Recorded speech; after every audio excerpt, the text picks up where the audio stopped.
যোৱাকালিৰ পৰা অসমত অশান্তি বিয়পাবলৈ কেইজনমান বিশেষ ব্যক্তিয়ে গোটেই অসমখনত ভ্ৰমণ কৰি আছে।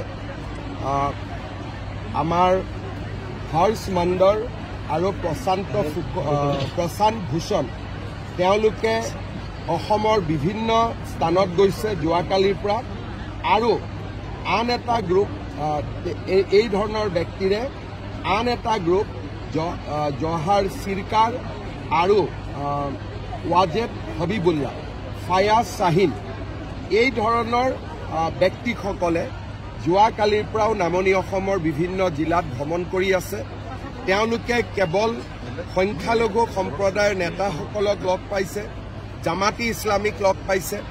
অসমত এটা অশান্তিৰ বাতাবৰণ বিয়পাবৰ কাৰণে NRCৰ সময়ত যেনেকৈ এই ব্যক্তিসমূহ অসমলৈ আহি NRCখন ফেইল কৰিছিলে, তেনেকৈ আৰু এটা প্ৰচেষ্টা আৰম্ভ কৰিছে।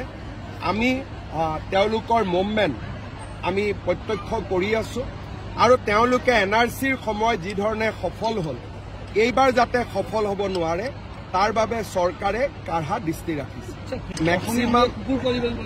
মেক্সিমাম এই ফেচবুক একাউণ্টবিলাক পাকিস্তান আৰু বাংলাদেশ।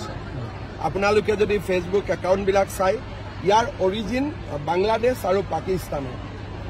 অসমত কংগ্ৰেছ, জামাতি ইছলামী হিন্দ, প্ৰশান্ত ভূষণ, হৰ্ষ মণ্ডলৰ দৰে ইণ্টেলেকচুৱেল আৰু বাংলাদেশ পাকিস্তানৰ পৰা কিছু এলিমেণ্ট বহুত বেছি সক্ৰিয় হৈ আছে অসমখনক দুৰ্বল কৰিবৰ বাবে। আমি সকলো অসমীয়া আৰু ভাৰতীয় একত্ৰিত হৈ থাকিব লাগিব যাতে এই ষড়যন্ত্ৰ আমি বিফল কৰিব পাৰোঁ।